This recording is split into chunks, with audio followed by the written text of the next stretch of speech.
Ever wondered what life lessons the wisest among us wish they'd known sooner? In this powerful video from Success Lessons TV, 80-year-olds share their hard-earned wisdom, timeless advice that can transform the way you live today. From mastering your mind to finding true peace, these insights are your shortcut to a more fulfilling life.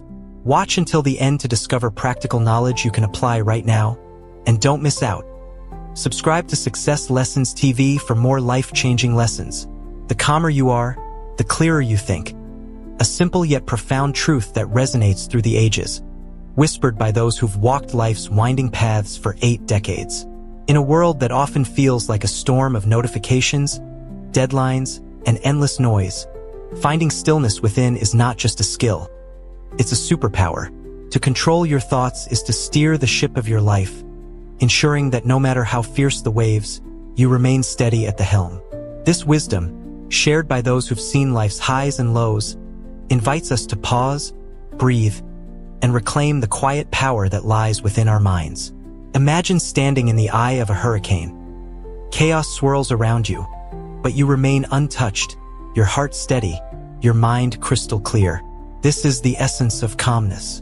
It's not about escaping the storm, but learning to thrive within it.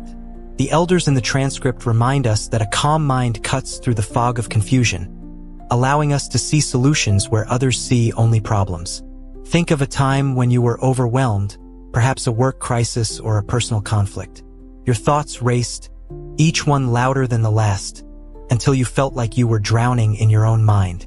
Now, picture stepping back, taking a deep breath, and letting the noise settle.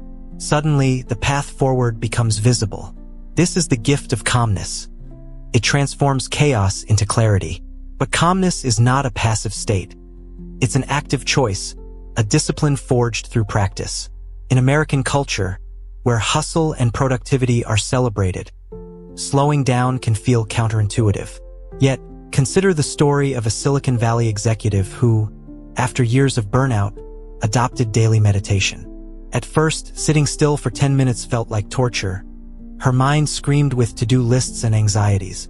But over time, those moments of stillness rewired her brain. She began to notice a shift. Decisions became sharper, stress lost its grip, and her relationships deepened. She didn't change her circumstances. She changed her response to them. This is what the elders mean when they say, "Control your thoughts, or your thoughts will control you." Your mind is a garden. Tend it with care, or weeds of doubt and fear will overrun it. The philosophy of thought mastery aligns with ancient wisdom and modern science alike. Stoic philosophers like Marcus Aurelius wrote, "You have power over your mind, not outside events. Realize this, and you will find strength." Today, neuroscience backs this up. Studies show that mindfulness practices, like meditation or journaling, strengthen the prefrontal cortex, the part of your brain responsible for focus and decision-making. When you train your mind to pause before reacting, you create space for intention rather than impulse. This is why a calm mind is a powerful one. It chooses rather than reacts, creates rather than destroys. Let's ground this in a real-world example. Picture a single parent in Chicago, juggling 2 jobs and raising 3 kids. Life is a relentless treadmill. Bills pile up, the kids need attention, and sleep is a distant memory. One evening, after a particularly grueling day, she feels on the verge of breaking. Instead of snapping at her children or spiraling into despair, she steps outside, closes her eyes, and takes 10 slow breaths. In that moment, she chooses to anchor herself. She returns to the house not as a victim of her circumstances, but as their master. Her calmness ripples outward, soothing her children and restoring order. This is the quiet heroism of thought control, a choice available to us all, no matter our situation. This wisdom also speaks to the emotional weight we carry. In America, we're often taught to push through pain, to grit our teeth and keep going. But the elders urge us to pause and reflect. Uncontrolled thoughts, anger, regret, or self-doubt can become chains that bind us.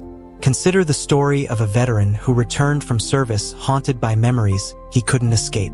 Therapy taught him to observe his thoughts without judgment, to let them pass like clouds in the sky. Over time, he learned that he wasn't his thoughts. He was the one watching them. This shift didn't erase his pain, but it gave him power over it. He began to live again, not as a prisoner of his past, but as a creator of his future. The beauty of this lesson lies in its universality.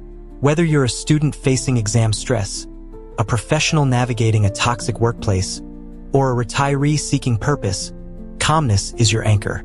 It's the difference between reacting to a rude email with a fiery response and pausing to craft a measured one. It's the choice to forgive yourself for a mistake rather than spiraling into shame.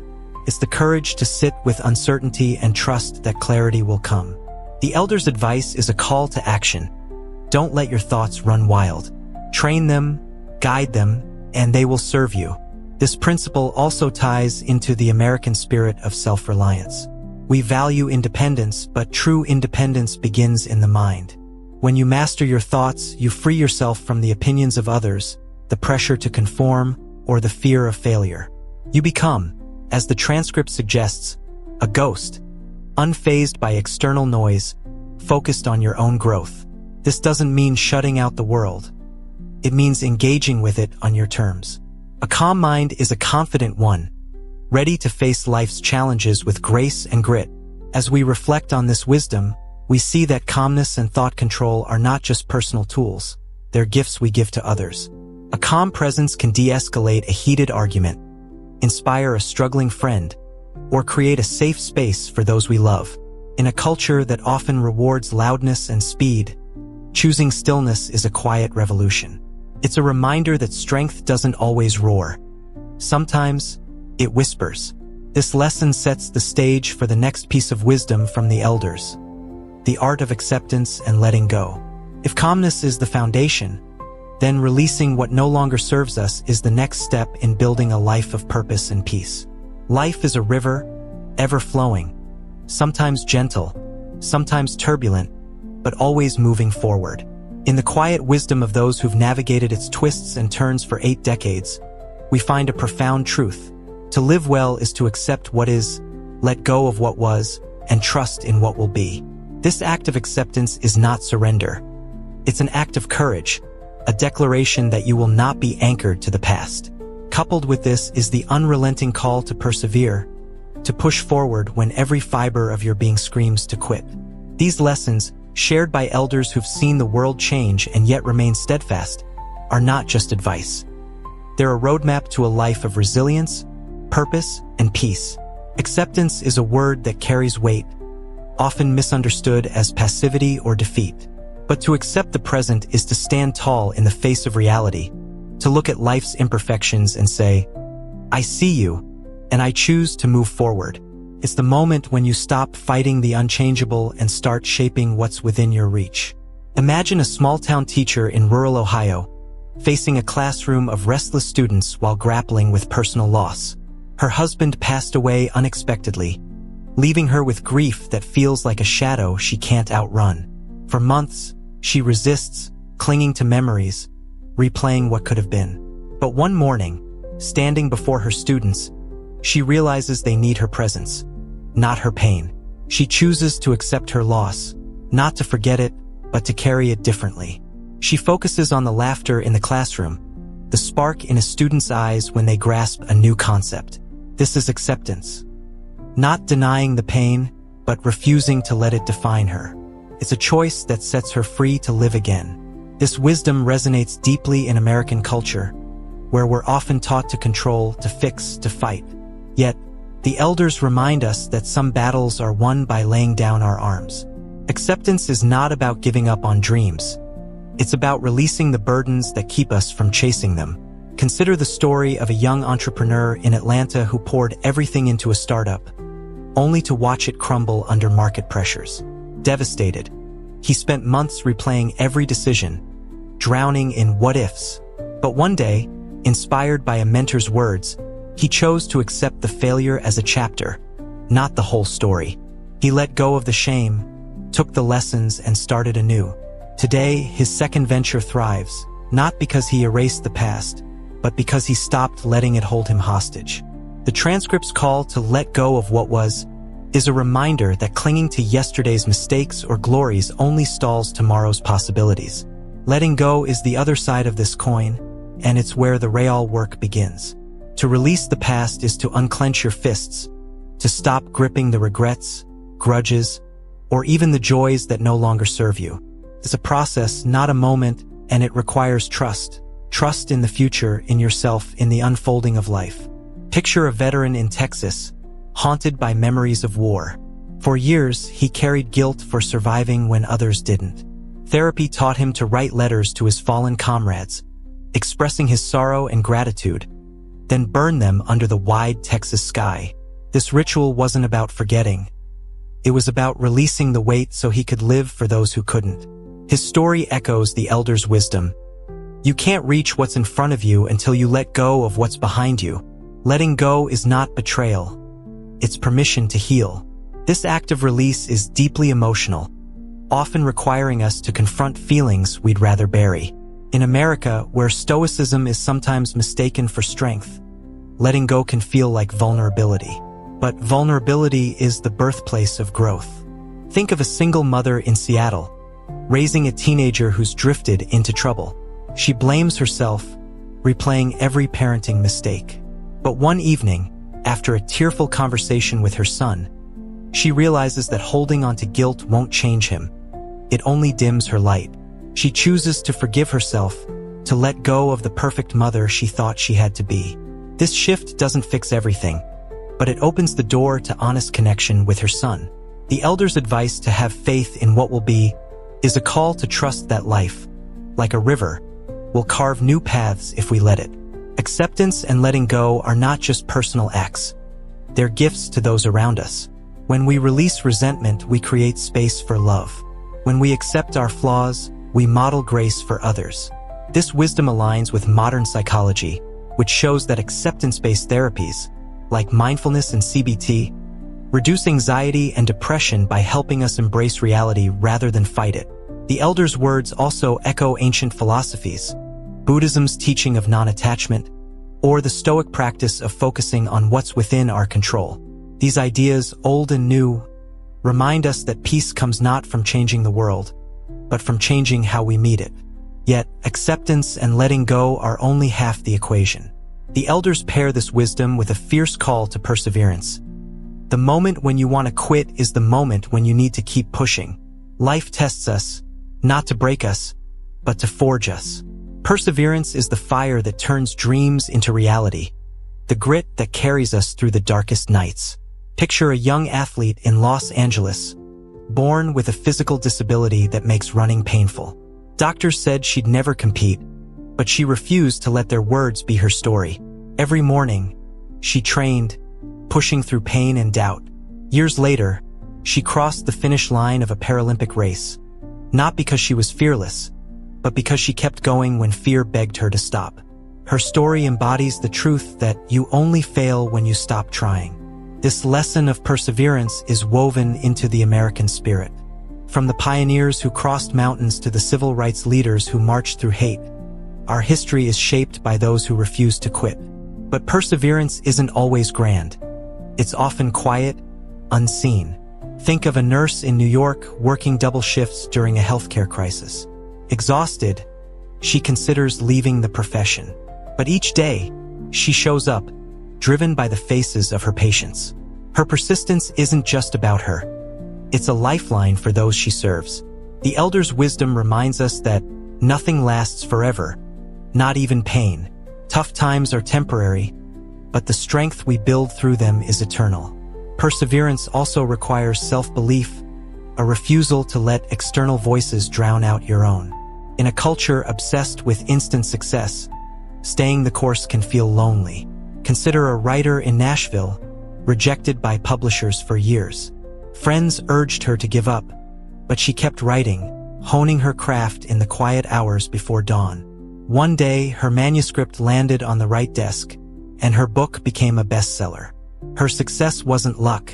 It was the result of countless days when she chose to keep going. The transcript's words, "Push yourself to be your best. No one else is going to do it for you," are a rallying cry to own your journey, to trust that every step forward counts. This principle is backed by research on grit, a term popularized by psychologist Angela Duckworth. Her studies show that passion and perseverance, more than talent, predict success. The elders' advice aligns with this. It's not about being the smartest or the strongest, but about showing up day after day, even when the odds feel stacked against you. Perseverance is also a form of self-respect. It's the act of betting on yourself, of saying, I am worth the effort. This mindset transforms not just outcomes, but how we see ourselves. The interplay of acceptance and perseverance is where magic happens. Acceptance grounds us, letting go frees us, and perseverance propels us. Together, they form a cycle of growth. Picture a small business owner in Miami, hit hard by an economic downturn. She accepts the reality of her struggling shop, lets go of the pride that kept her from seeking help, and persists by pivoting to online sales. Her business survives not because she fought reality, but because she worked with it. This is the dance of life. Knowing when to release and when to push, when to rest and when to run. These lessons carry emotional weight because they speak to our shared humanity. We all face moments when life feels too heavy, when giving up seems easier than going on. But the elders remind us that we are stronger than we know.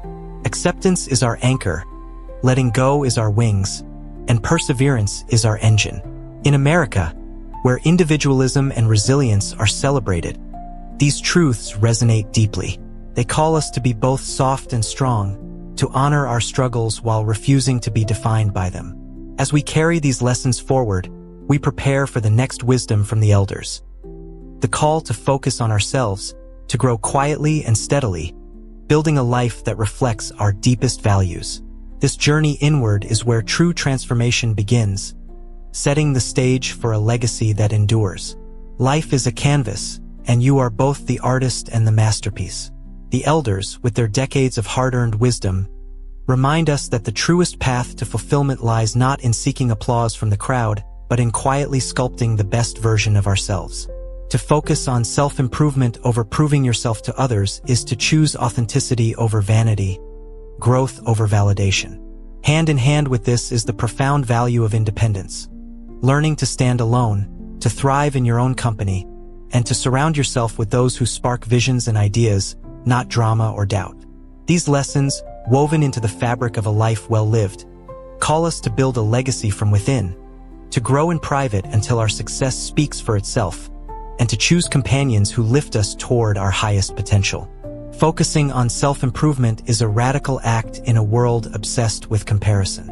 In America, where social media amplifies every achievement and setback, it's easy to fall into the trap of performing for others. The elders' advice, focus on improving yourself, not proving yourself, cuts through this noise like a beacon. It's a call to turn inward, to measure your worth by the progress you make, not the likes you garner.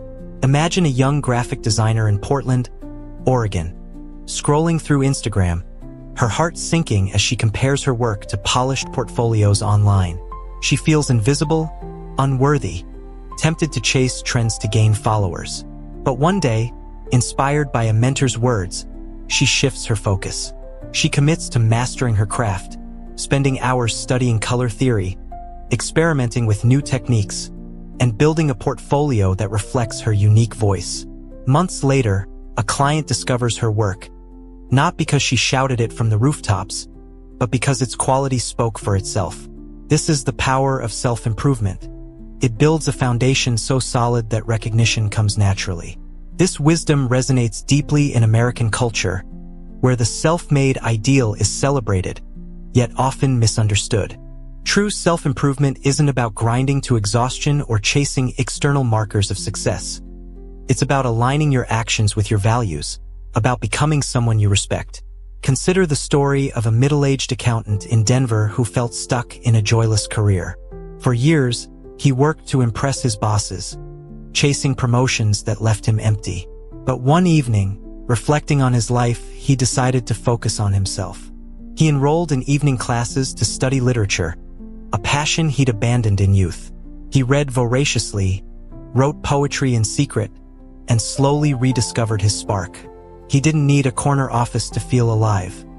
he needed to honor the person he was becoming. The elders' call to keep it private until it's permanent is a reminder that real growth happens in the quiet moments, away from the spotlight.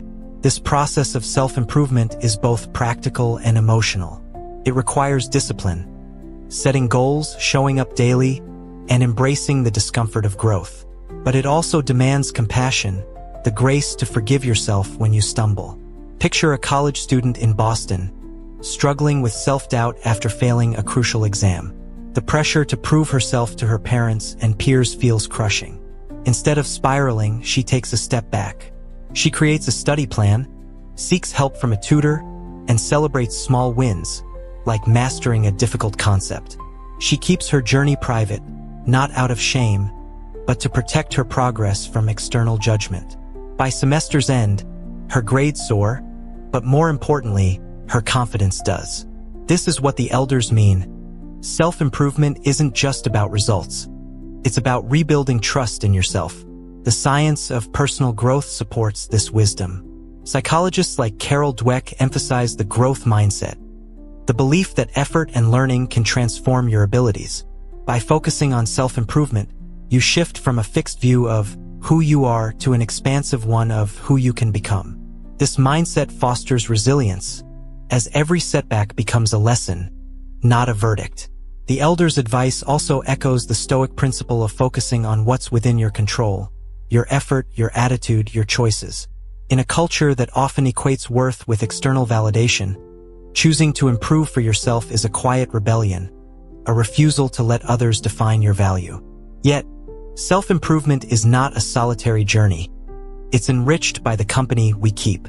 This brings us to the value of independence, the second pillar of the elders' wisdom. To learn how to survive alone is to discover your own strength, to find peace in your own presence. In America, independence is a cultural cornerstone, but it's often romanticized as rugged individualism. The elders offer a deeper perspective. True independence is emotional and intellectual self-reliance, the ability to stand firm in your values even when the world pushes back. Picture a young musician in Nashville, chasing her dream in a city full of talent. Friends and family urge her to be realistic, to take a safer path. But she learns to trust her own voice, to spend evenings alone writing songs that pour from her soul. Her solitude isn't loneliness. It's a sacred space where she builds her art. The transcript's words, "Everyone leaves, learn how to survive alone," are not cynical but empowering, a reminder that your greatest ally is yourself. Independence also means choosing your circle wisely. The elders urge us to surround yourself with people who talk about visions and ideas, not people. This is a call to seek out those who inspire, who challenge you to think bigger, to dream bolder. Consider a tech entrepreneur in Silicon Valley, surrounded by naysayers who mock his unconventional ideas. He feels drained, doubted, but then he connects with a group of innovators who share his passion for disruption. They meet weekly, swapping ideas, pushing each other to refine their visions. In their company, he finds clarity and courage. His startup thrives, not just because of his talent, but because he chose companions who elevated him. This is the power of selective connection. Your environment shapes your trajectory. This lesson carries emotional weight, especially in a culture where social pressures can feel overwhelming. In America, we're often taught to be likable, to fit in, to avoid rocking the boat. But the elders remind us that fitting in can mean shrinking yourself. True independence is the courage to walk away from toxic relationships, to say no to those who dim your light. Picture a teacher in Chicago, trapped in a friendship that feels more like a competition. Her friend's constant criticism leaves her questioning her worth. One day, she chooses herself. She distances herself, not with anger, but with resolve, and seeks out colleagues who share her passion for education. In their presence, she blooms. The elders' wisdom: some people are like clouds. When they disappear, it's a beautiful day, is a gentle nudge to curate your circle with care. This principle is backed by research on social networks. Studies show that the people you spend the most time with influence your habits, mindset, and even your success. Jim Rohn's famous saying, "You are the average of the 5 people you spend the most time with," aligns with the elders' advice. By choosing companions who embody vision and positivity, you create a feedback loop of growth. This doesn't mean cutting everyone out. It means prioritizing those who align with your aspirations. In a fast-paced, connected world, this kind of intentionality is a form of self-respect. The interplay of self-improvement and independence is where transformation happens.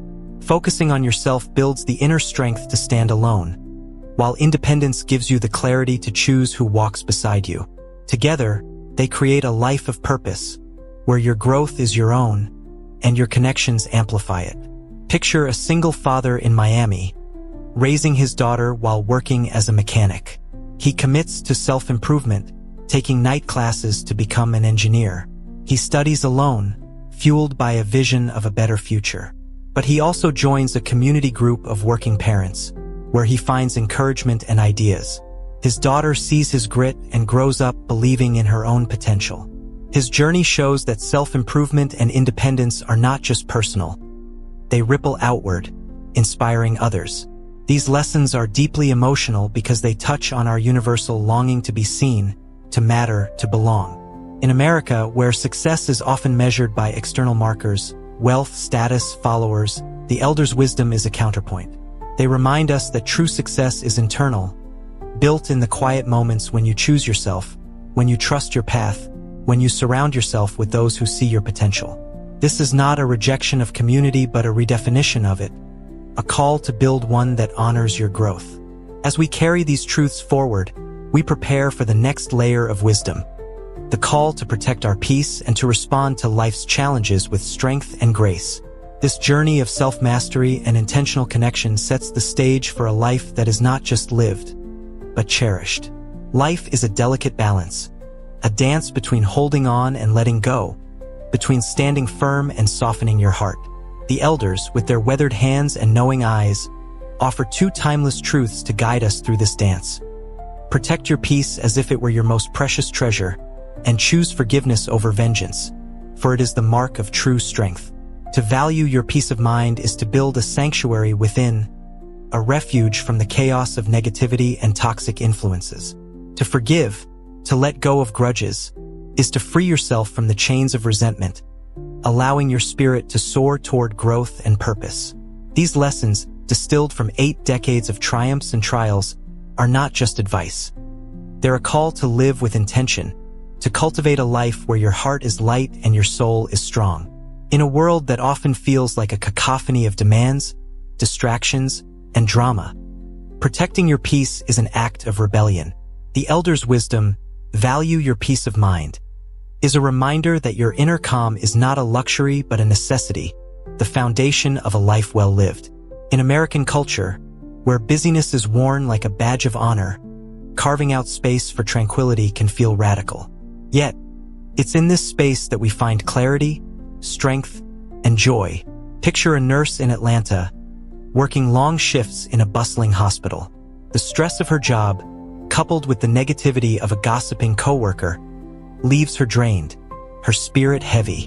One day, she decides to set boundaries. She stops engaging in toxic conversations, starts taking short walks during breaks, and listens to soothing music on her commute. These small acts become her shield, preserving her peace. She notices a shift. Her patience with patience deepens, her laughter returns, and her home becomes a haven. This is the power of protecting your peace. It transforms not just your day, but your entire way of being. Protecting your peace also means distancing yourself from those who dim your light. The elders urge us to stay away from people who make you feel lonely. No company is better than bad company. This is a profound truth, one that resonates in a culture where social connections are often equated with worth. Loneliness isn't just the absence of people. It's the presence of those who make you feel unseen or unworthy.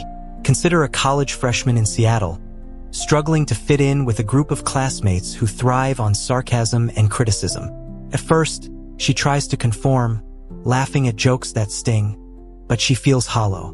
One evening, she chooses herself. She joins a campus book club, where she meets peers who share her love of stories and ideas. In their company, she feels alive, valued. By walking away from toxicity, she discovers that solitude is not a punishment but a gift, a chance to reconnect with her own heart. The elder's words, "Some people are like clouds. When they disappear, it's a beautiful day," are a gentle nudge to curate your world with care, to choose connections that nourish rather than deplete. This act of protecting your peace is both practical and emotional. It requires setting boundaries, saying no, and prioritizing your well-being, even when it feels uncomfortable. In America, where people-pleasing is often ingrained, this can be daunting, but the rewards are profound. Think of a small business owner in Chicago, overwhelmed by a demanding client whose constant complaints erode his confidence. He dreads their calls, his stress spilling into his family life. Finally, he decides to protect his peace. He politely ends the contract, focusing instead on clients who respect his work. The financial hit stings, but the freedom is priceless. His creativity returns, his family notices his smile again, and his business grows stronger. This is what the elders mean. Peace is not passive. It's a choice, a commitment to guard your spirit against the storms of negativity. The science of well-being supports this wisdom. Research shows that chronic exposure to negative social environments increases stress hormones like cortisol, which can harm physical and mental health. Conversely, cultivating positive relationships and practicing self-care, like mindfulness or journaling, boosts serotonin, fostering calm and resilience. The elders' advice also aligns with philosophical traditions, like Buddhism's emphasis on inner peace or Stoicism's focus on controlling your emotional responses. In a fast-paced, hyper-connected world, protecting your peace is a lifeline, a way to stay grounded amid the chaos. This commitment to peace sets the stage for the next lesson: the transformative power of forgiveness. The elders declare, "Weak people revenge, strong people forgive, intelligent people ignore." In a culture that often glorifies retaliation, think of social media feuds or reality TV drama, forgiveness can feel like weakness, but it's the opposite. It's a radical act of strength, a refusal to let someone else's actions define your heart. Picture a teacher in Dallas, betrayed by a colleague who took credit for her work. The anger consumes her, stealing her sleep and joy. She dreams of confrontation, of exposing the truth. But one day, inspired by a sermon, she chooses to forgive. She writes a letter to her colleague, not to send, but to release. She acknowledges the hurt, then lets it go. The weight lifts and she feels free. Forgiveness doesn't erase the betrayal, but it restores her power. She focuses on her students, her passion reignited. This is the elders' wisdom in action. Forgiveness is not for the other person. It's for you. Forgiveness is deeply emotional, often requiring us to confront pain we'd rather bury. In America, where justice is a cultural cornerstone, letting go of grudges can feel counterintuitive. Yet, the elders remind us that holding on to anger is like drinking poison and expecting the other person to suffer. Consider a young man in Los Angeles, estranged from his father after years of neglect. The resentment festers, coloring his relationships and self-worth. But when his father reaches out, frail and remorseful, he faces a choice. Revenge would be easy, cutting him off, letting him feel the pain. Instead, he chooses to forgive, not because his father deserves it, but because he does. They rebuild, slowly, imperfectly. The process isn't about erasing the past. It's about reclaiming the future. The elders' call to focus on your growth is a reminder that forgiveness clears the path for your own evolution. This principle is backed by research on emotional health. Studies show that forgiveness reduces stress, lowers blood pressure, and improves mental well-being. It's not about condoning harm, but about releasing its hold on you. The elders' wisdom also echoes spiritual traditions, like Christianity's emphasis on turning the other cheek or Buddhism's practice of compassion. In a world quick to judge and slow to heal, forgiveness is a quiet revolution, a way to break the cycle of pain. The interplay of protecting your peace and embracing forgiveness is where true strength lies. Peace gives you the clarity to forgive, and forgiveness deepens your peace. Together, they create a life of resilience and grace. Picture a single mother in Miami, raising 2 kids while navigating a toxic ex-partner. His hurtful words linger, threatening her calm. She protects her peace by limiting contact and filling her home with love, music, laughter, bedtime stories. But she also forgives, not for him, but to free herself from bitterness. She prays for his healing, then lets go. Her kids see her strength, her joy, and grow up knowing what it means to rise above. Her story shows that peace and forgiveness are not just personal acts. They're legacies we leave for others. These lessons carry profound emotional weight because they speak to our shared struggles. In America, where independence and justice are celebrated, the elders' wisdom offers a counterbalance. Peace is your birthright, and forgiveness is your power. They remind us that strength isn't always loud or vengeful. Sometimes, it's the quiet choice to protect your heart and let go of what no longer serves you. This is not a rejection of accountability, but a redefinition of victory, a call to live with a heart unburdened by hate. As we carry these truths forward, we prepare for the next layer of wisdom, the call to take responsibility for our own paths and to face life's challenges with courage and authenticity. This journey of peace and forgiveness sets the stage for a life that is not just endured, but embraced. Life is not a dress rehearsal. It's the main act, unfolding in real time with every choice you make. The elders, whose lives have been shaped by decades of bold decisions and quiet reflections, offer two powerful truths to guide us. Your life is your responsibility, so take action to shape it and never compromise your self-worth, for it is the compass that leads you to a life of authenticity. To act with purpose is to seize the reins of your destiny, refusing to wait for permission or perfection. To honor your value is to stand unapologetically in your truth, embracing what makes you unique and rejecting what diminishes you. These lessons, carved from the trials and triumphs of those who've walked before us, are not just wisdom. They're a clarion call to live boldly, to own your journey, and to build a life that reflects the brilliance within you. Taking action with responsibility is the heartbeat of a purposeful life. The elders' words, "No one is going to figure out your life. It's your responsibility," cut through the excuses we tell ourselves, the moments we linger in hesitation, hoping someone else will pave the way. In American culture, where opportunity is celebrated but not guaranteed, this call to action resonates like a rallying cry. It's the difference between dreaming and doing, between wishing for change and making it happen. Picture a young barista in Austin, Texas, who dreams of opening her own cafe. She's passionate about coffee, but the path feels daunting: loans, leases, competition. For years, she waits for the right moment, hoping for a mentor or a miracle. But one day, inspired by a customer's story of starting small, she takes the first step.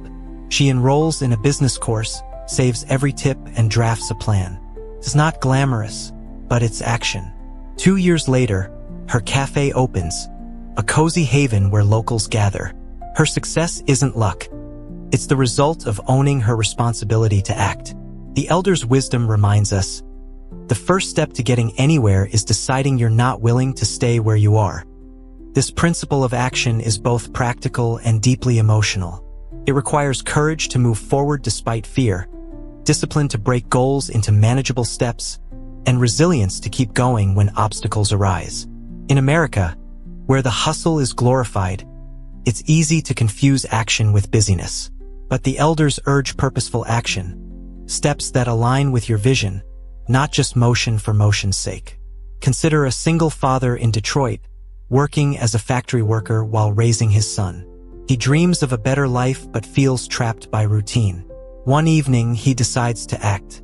He starts an online course in coding, studying after his son's bedtime.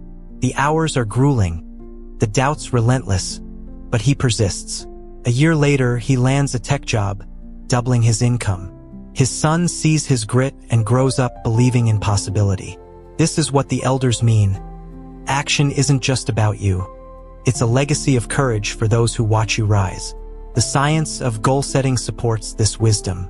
Research shows that taking specific, actionable steps, writing down goals, creating timelines, seeking feedback, increases the likelihood of success. The elders' advice also echoes philosophical traditions, like Aristotle's belief that we are what we repeatedly do. In a culture that often rewards instant gratification, acting with responsibility is a commitment to the long game, a refusal to let fear or inertia dictate your path. It's the quiet power of showing up for yourself, day after day, trusting that small steps lead to big destinations. This responsibility extends beyond personal goals to how we shape our lives. The elders remind us that you have 3 choices in life. You can watch things happen, make things happen, or wonder what the hell happened. This is a wake-up call to be the architect of your story, not a bystander. Picture a teacher in rural Montana, passionate about education but frustrated by outdated school resources. She could complain, wait for the system to change, or act. She chooses the latter, launching a crowdfunding campaign to buy tablets for her students. Parents and locals rally behind her, and soon, her classroom is transformed. Her action doesn't just benefit her students. It inspires her community to believe in collective possibility. This is the ripple effect of responsibility. When you act, you create waves that lift others. Yet, action alone is not enough. It must be grounded in a deep respect for your own worth. The elders' second lesson, always know the difference between what you're getting and what you deserve, is a powerful reminder to honor your value. In America, where conformity can be mistaken for belonging, standing in your truth is a revolutionary act. To know your worth is to set boundaries, to demand respect, and to embrace your uniqueness without apology.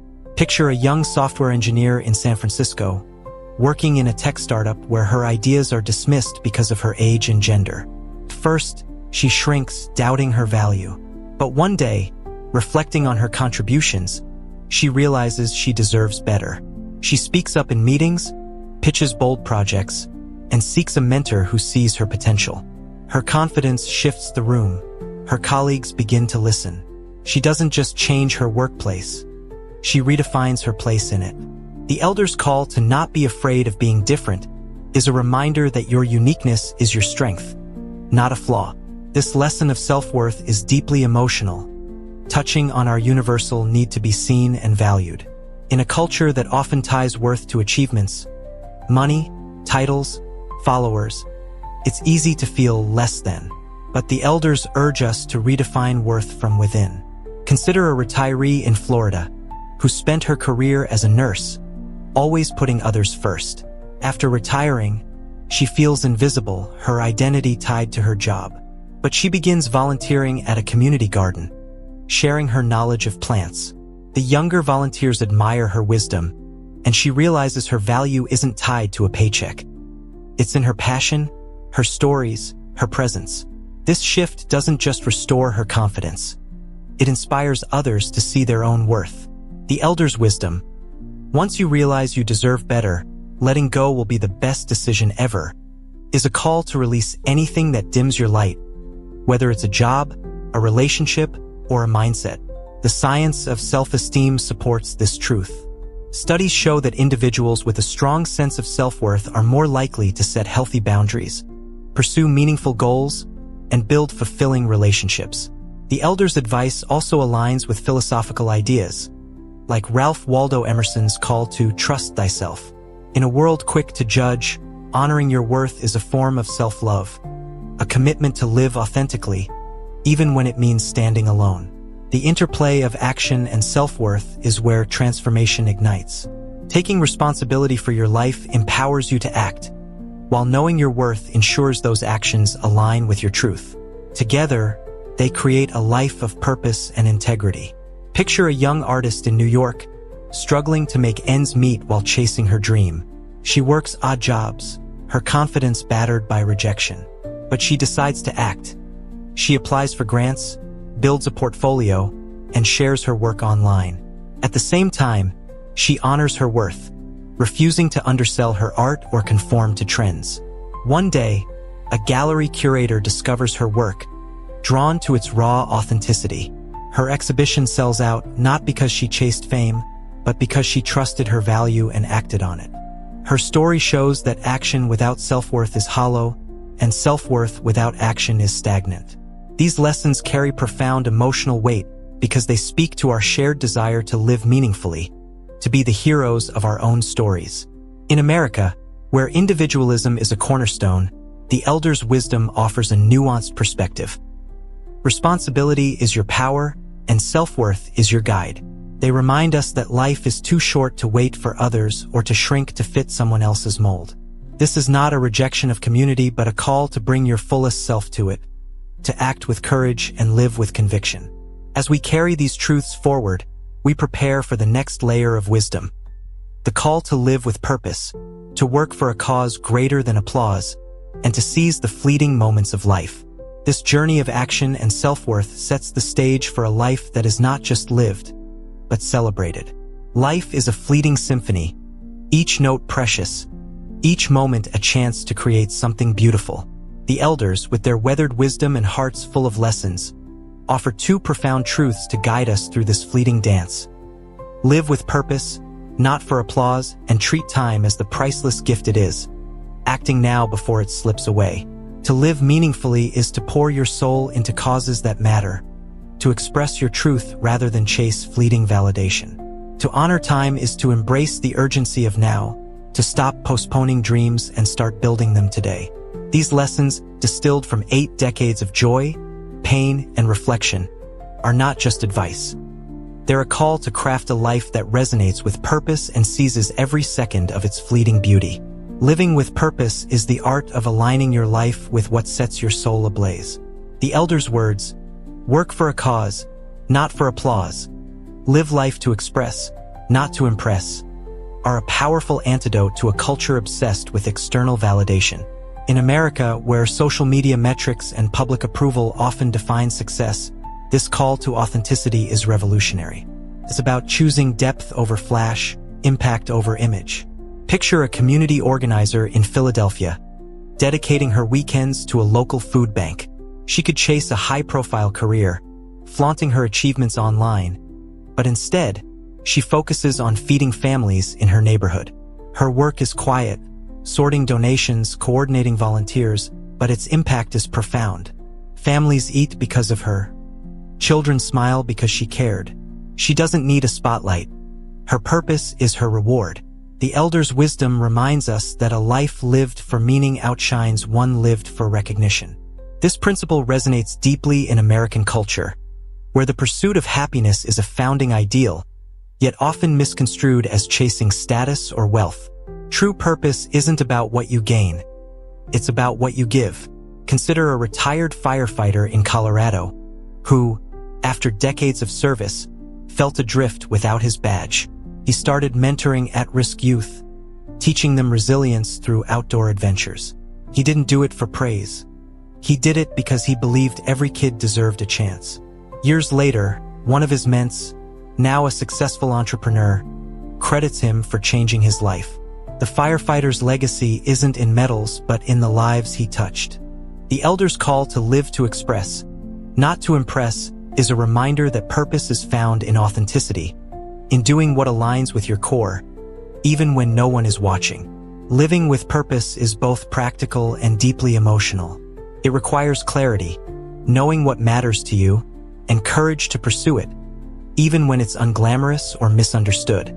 In a culture that celebrates overnight success, purpose demands patience, a willingness to toil in obscurity for something bigger than yourself. Picture a young poet in Chicago, writing verses that capture the city's grit and grace. She could chase viral fame with trendy content, but she chooses to craft poetry that speaks to the marginalized.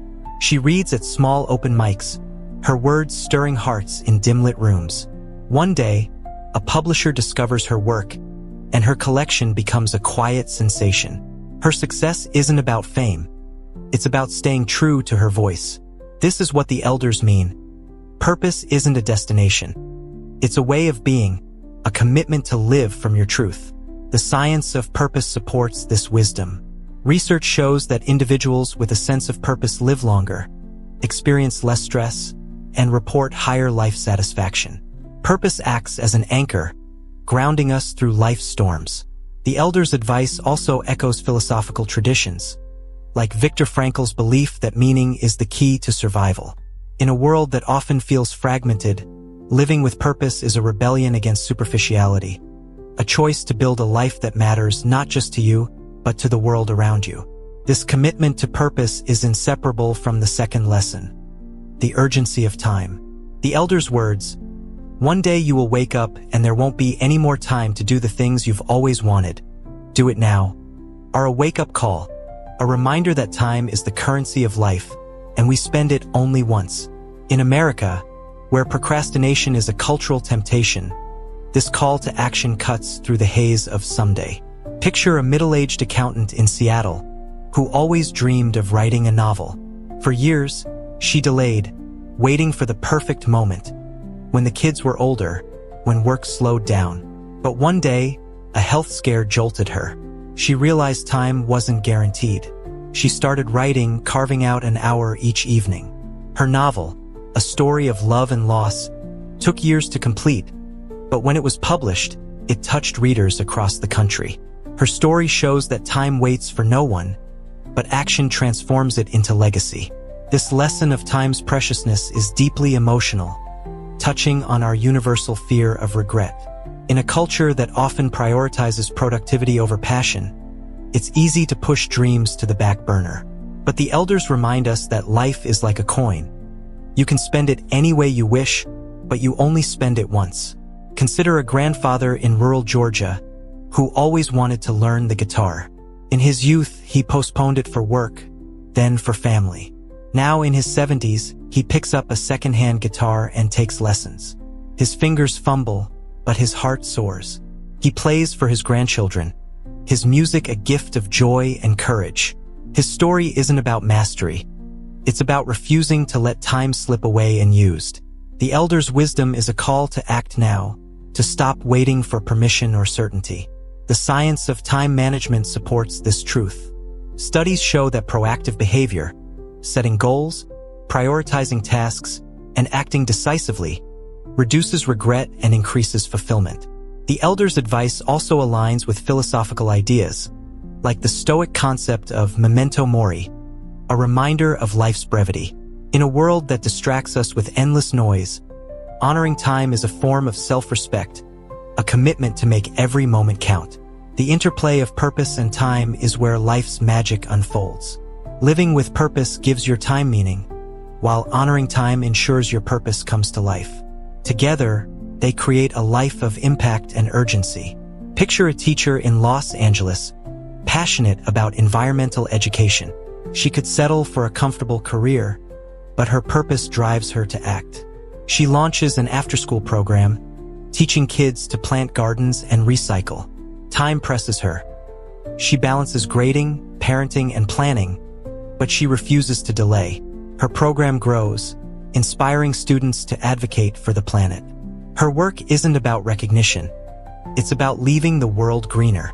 Her story shows that purpose without action is a dream deferred, and time without purpose is a chance wasted. These lessons carry profound emotional weight because they speak to our shared longing to live fully, to leave a mark that endures. In America, where the American dream often emphasizes achievement, the elder's wisdom offers a deeper vision. A life of meaning, built moment by moment, choice by choice. They remind us that purpose isn't found in grand gestures, but in the quiet acts of courage. Writing a page, planting a seed, helping a stranger. And time, the elders teach, is not our enemy but our canvas, waiting for us to paint it with intention. As we carry these truths forward, we prepare for the next layer of wisdom. The call to face challenges with resilience and to embrace the growth that comes from struggle. This journey of purpose and time sets the stage for a life that is not just meaningful, but unstoppable. Life is a forge, and every challenge is a flame that shapes us into something stronger, sharper, more resilient. The elders, with their decades of scars and triumphs, offer two enduring truths to guide us through this fiery process. Challenges are the crucible of growth, and confidence, paired with steadfast persistence, is the key to seizing the opportunities that arise from struggle. To face challenges is to embrace the discomfort that carves your character, knowing that the greatest successes are born from the hardest efforts. To believe in yourself, to work tirelessly and prepare relentlessly, is to build a foundation so solid that no setback can shake it. These lessons, etched into the lives of those who've weathered life's storms, are not just wisdom. They're a blueprint for a life of courage, growth, and unshakable self-belief. Challenges are not the enemy. They are the architects of our growth.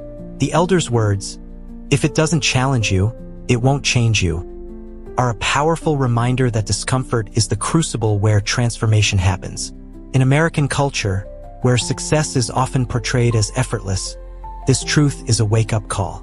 Growth isn't found in comfort zones, but in the moments that stretch us, test us, and demand more than we think we can give. Picture a young chef in New Orleans, dreaming of opening her own restaurant. Her first attempt fails spectacularly. A bad location, dwindling funds, and scathing reviews leave her humiliated. She could retreat, convinced she's not cut out for it. Instead, she sees the failure as a teacher. She takes a job under a seasoned chef, learning the business side of culinary arts. She saves, plans, and tries again. Her second restaurant, a vibrant Creole eatery, becomes a local gem. Her success isn't despite the challenge. It's because of it. The elders' wisdom, "The best view comes after the hardest climb," reminds us that every struggle is a step toward a higher peak. This embrace of challenges resonates deeply in a nation built on perseverance. From the pioneers who crossed rugged frontiers to the entrepreneurs who innovate against the odds, America's story is one of grit. But challenges don't always look like grand quests. They're often quiet, personal battles. Consider a single mother in Memphis, balancing 2 jobs while studying for a nursing degree. The exhaustion is relentless. Late nights, missed recitals, constant doubt. Yet, she pushes through, driven by a vision of a better life for her kids. Each grueling semester, each past exam, builds not just her skills but her character. When she walks across the graduation stage, her children cheering, she's not just a nurse. She's a testament to the truth that tough times don't last, but tough people do. Her story shows that challenges, however daunting, are opportunities to become more than you were. The emotional weight of facing challenges lies in its universality. We all know the sting of failure, the weight of doubt, the temptation to quit. But the elders urge us to reframe struggle as a gift. Modern psychology supports this. Research on resilience shows that adversity, when met with a growth mindset, fosters adaptability and strength. The concept of post-traumatic growth suggests that challenges can lead to deeper self-awareness, stronger relationships, and a renewed sense of purpose. The elders' advice also echoes ancient wisdom, like the Stoic belief that obstacles are the path to virtue. In a culture that often avoids discomfort, embracing challenges is a radical act, a choice to grow through pain rather than shrink from it. This willingness to face challenges is amplified by the second lesson, the power of confidence and persistence. The elders declare, "If you think you can do a thing or think you can't do a thing, you're right." This is a call to believe in your potential, to back that belief with hard work, and to prepare relentlessly for the opportunities that await. In America, where self-reliance is a cultural cornerstone, confidence is often celebrated. But the elders remind us it's not a birthright, it's built. Picture a high school dropout in rural Idaho who never believed college was for him. At 25, working a dead-end job, he decides to change his story. He earns his GED, enrolls in community college, and studies engineering. The path is grueling, math doesn't come easily, and self-doubt looms. But he trusts his ability to learn, putting in hours at the library, seeking tutors, and celebrating small wins. By 30, he's an engineer at a renewable energy firm, his confidence not just in his skills but in his capacity to overcome. His story embodies the elders' truth. The harder you work, the luckier you get. Confidence is deeply emotional, rooted in our need to trust ourselves. In a culture that often amplifies external voices, critics, trends, comparison, it's easy to lose faith in your own path. But the elders urge us to anchor our belief within. Consider a young musician in Nashville whose early gigs are met with indifference. The rejection stings, tempting her to mimic popular styles. Instead, she doubles down on her unique sound, blending folk and jazz. She practices relentlessly, books smaller venues, and builds a grassroots following. One night, A producer hears her set and offers a record deal. Her success isn't chance. It's the result of believing in herself and preparing for the moment opportunity knocked. The elders' call to do your best and trust the process is a reminder that confidence isn't arrogance. It's the quiet certainty that your effort will bear fruit. The science of self-efficacy, pioneered by psychologist Albert Bandura, supports this wisdom. Belief in your ability to succeed drives persistence, which in turn creates mastery. The elders' advice also aligns with philosophical ideas, like Nietzsche's concept of becoming who you are. In a world quick to doubt, confidence is a rebellion, a refusal to let fear or failure define you. Persistence, its partner, is the engine that turns belief into reality. Picture a veteran in Texas, transitioning to civilian life after years of service. He dreams of starting a carpentry business but lacks formal training. Undeterred, he takes woodworking classes, builds furniture in his garage, and markets his work locally. Each piece sold, each skill mastered, builds his confidence. His business grows not because he was fearless, but because he kept going. The elders' truth, luck is what happens when preparation meets opportunity, is a testament to the power of showing up day after day. The interplay of embracing challenges and cultivating confidence is where growth becomes unstoppable. Challenges test your resolve, while confidence fuels your ability to push through. Together, they create a life of resilience and achievement. Picture a small-town librarian in Minnesota, passionate about literacy but frustrated by her community's declining reading rates. The challenge is daunting: budget cuts, disengaged youth, apathetic parents. But she believes in her vision. She launches a mobile library, driving a van stocked with books to underserved areas. She works late, writes grants, and recruits volunteers, her confidence unwavering. Slowly, kids start reading, families engage, and her program becomes a model for the state. Her story shows that challenges without confidence breed despair, and confidence without challenges breeds complacency. These lessons carry profound emotional weight because they speak to our shared desire to rise above, to prove to ourselves that we are capable of more.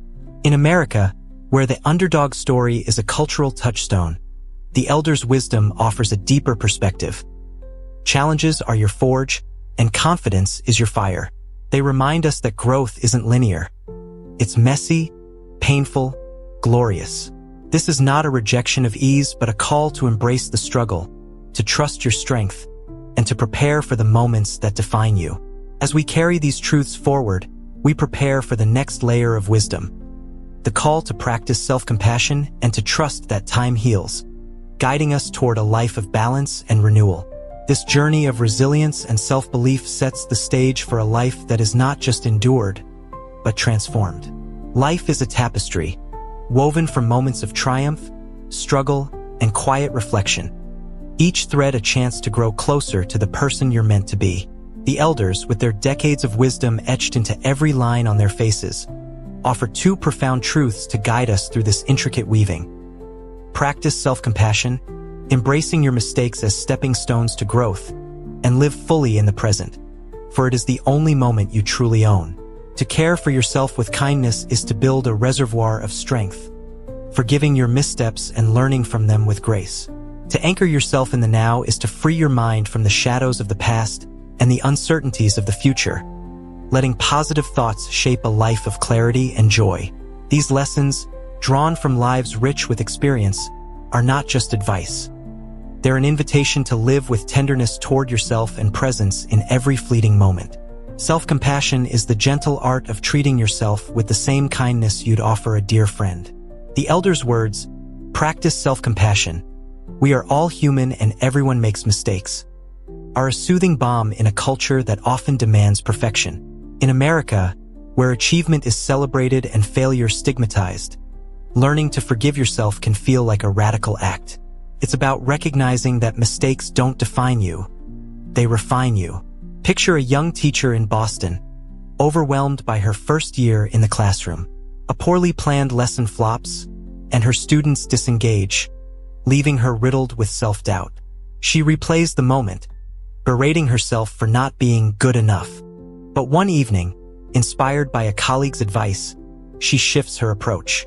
She writes down what went wrong, not to dwell but to learn. She tries a new lesson plan, and it sparks her students' curiosity.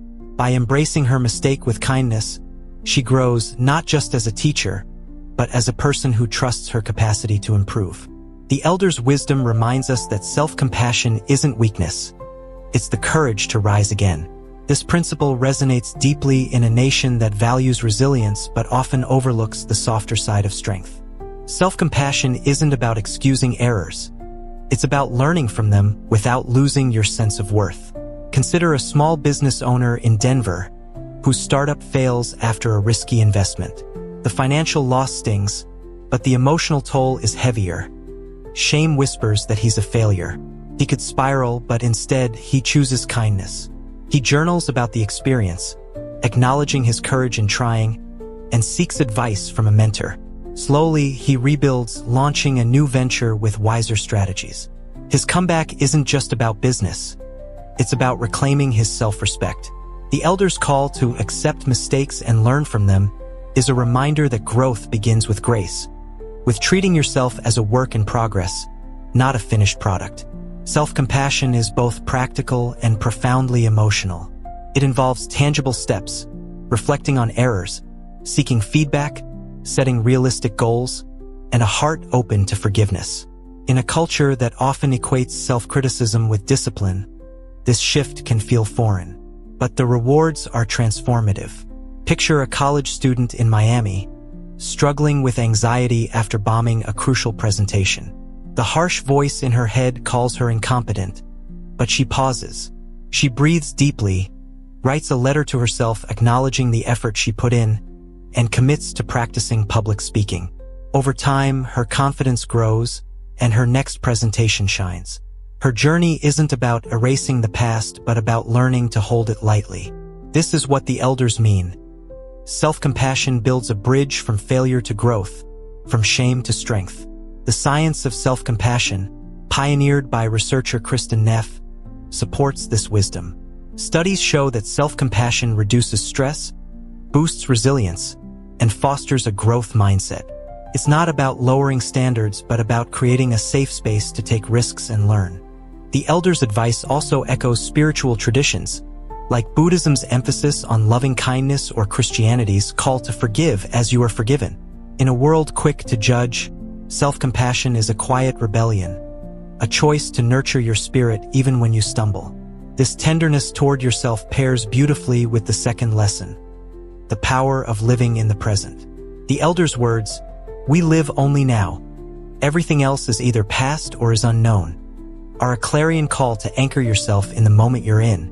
In American culture, where multitasking and planning dominate, this focus on the present can feel like a gift. The past is a story already written, the future a sketch yet to be drawn, but the present is alive, pulsing with possibility. Picture a retiree in Santa Fe, who spent years regretting a career he didn't pursue and worrying about aging. One morning, he decides to live differently. He takes up painting, focusing on the brushstrokes, the colors, the feel of the canvas.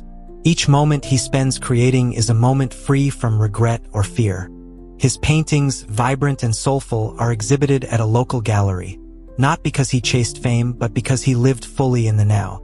The elder's truth, the things you think about determine the quality of your mind, reminds us that a present mind is a powerful one. Living in the present is deeply emotional, touching on our universal longing to feel alive. In a culture that glorifies productivity, it's easy to rush through moments, eyes fixed on the next goal. But the elders urge us to slow down, to savor the now. Consider a young mother in Chicago, overwhelmed by parenting and work. She's haunted by past mistakes and anxious about her kid's future. One evening, she puts down her phone and plays with her daughter, building a blanket fort.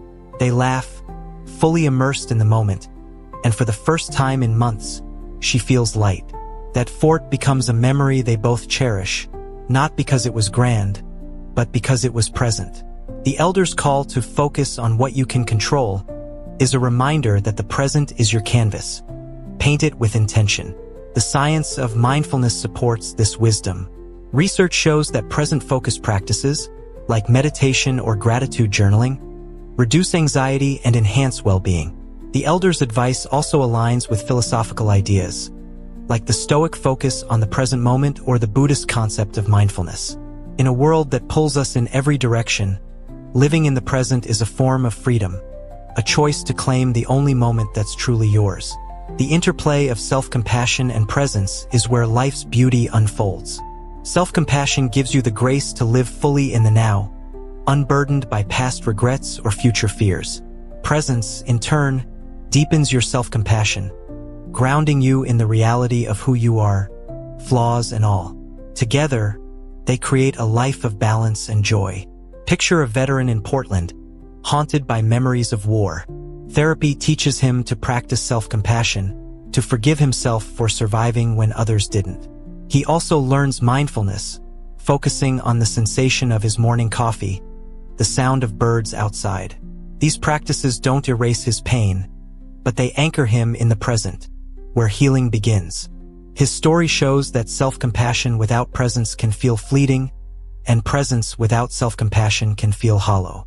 These lessons carry profound emotional weight because they speak to our shared desire to live with ease, to feel at home in our own skin. In America, where the pressure to have it all can be relentless, the elders' wisdom offers a gentler path.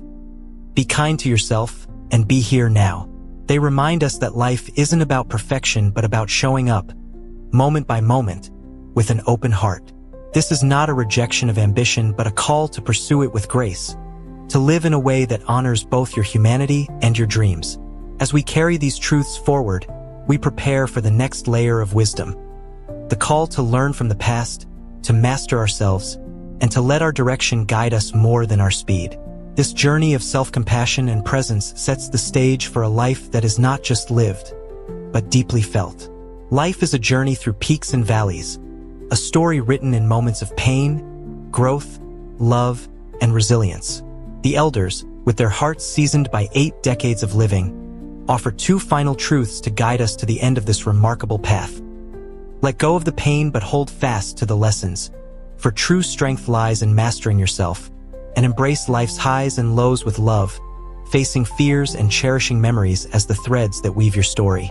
To learn from hardship is to transform wounds into wisdom, crafting a life of purpose through self-mastery. To live with love is to keep moving forward, no matter the obstacles, holding tight to the connections and moments that make life worth living. These lessons, born from lives fully lived, are not just wisdom. They're a heartfelt invitation to grow through every trial and to love fiercely in every moment, creating a legacy that echoes beyond your years. Learning from pain while letting it go is the alchemy of growth, turning life's darkest moments into sources of light. The elders' words, "Forget what hurts you but never forget what it taught you," are a powerful reminder that pain is a teacher, but it need not be a captor. In American culture, where stoicism is often prized, we're taught to bury hurt, to move on without reflection. But the elders urge us to mine our struggles for wisdom, to release their emotional grip while keeping their lessons close.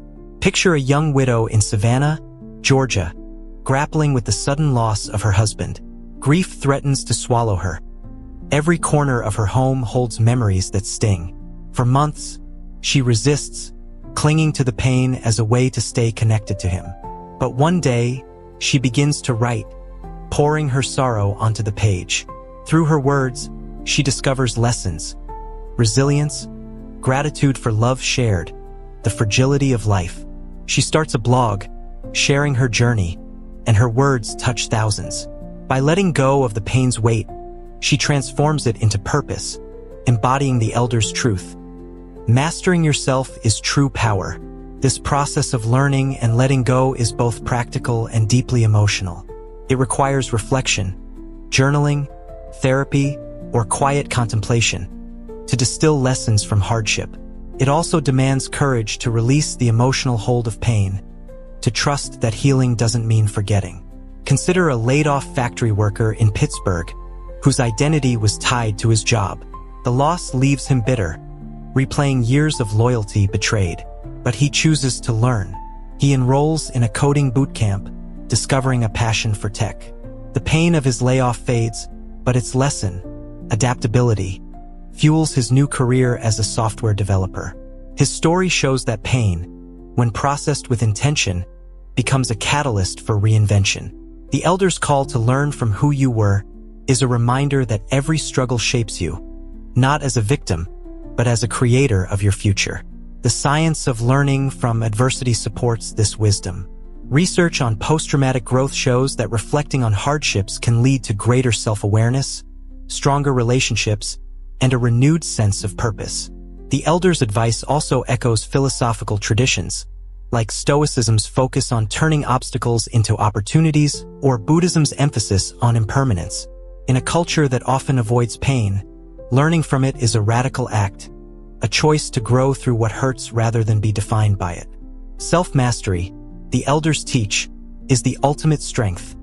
Control over your thoughts, emotions, and actions, forged in the crucible of life's trials.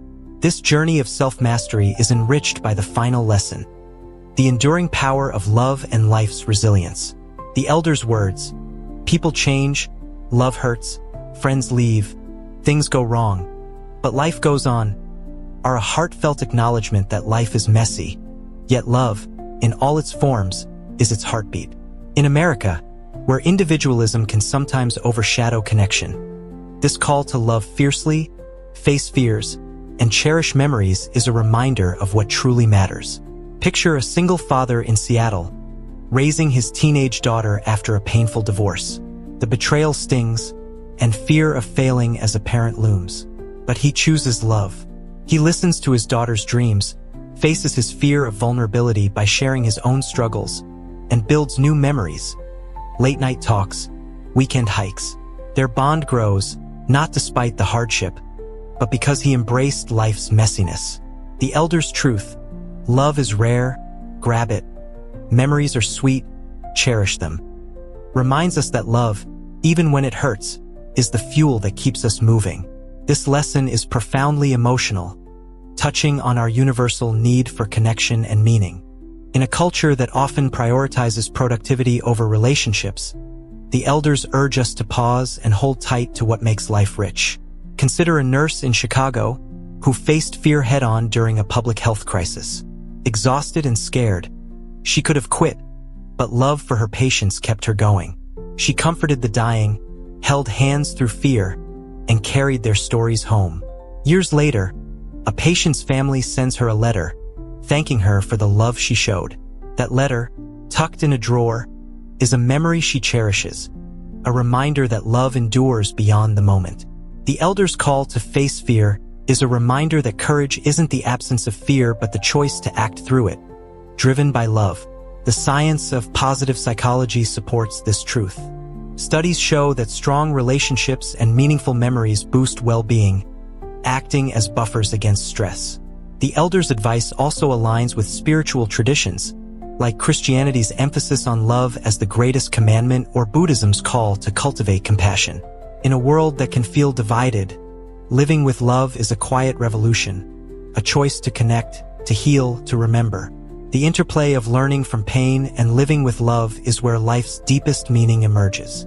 Self-mastery gives you the strength to let go of pain and grow from it, while love gives you the reason to keep going. Together, they create a life of resilience and connection. Picture a young artist in Los Angeles, whose early career was marked by rejection and self-doubt. She could have let the pain define her, but she chose to learn, studying her craft, refining her style. She also chose love, pouring her heart into paintings that celebrated her community. Her art, vibrant and raw, gains a following, not because she chased fame, but because she mastered herself and lived with love. Her story shows that growth without love feels empty, and love without growth feels fleeting. These final lessons carry profound emotional weight because they speak to our shared humanity, our capacity to rise from pain, to love despite loss, to find meaning in the ordinary. In America, where the pursuit of happiness is a cultural ideal, the elders' wisdom offers a richer vision, a life of growth through struggle, of love through fear, of memories that light the way. They remind us that self-mastery isn't about perfection but about progress, And love isn't about ease, but about commitment. This is not a rejection of ambition or success, but a call to root them in what lasts. Wisdom, connection, and a heart wide open to life.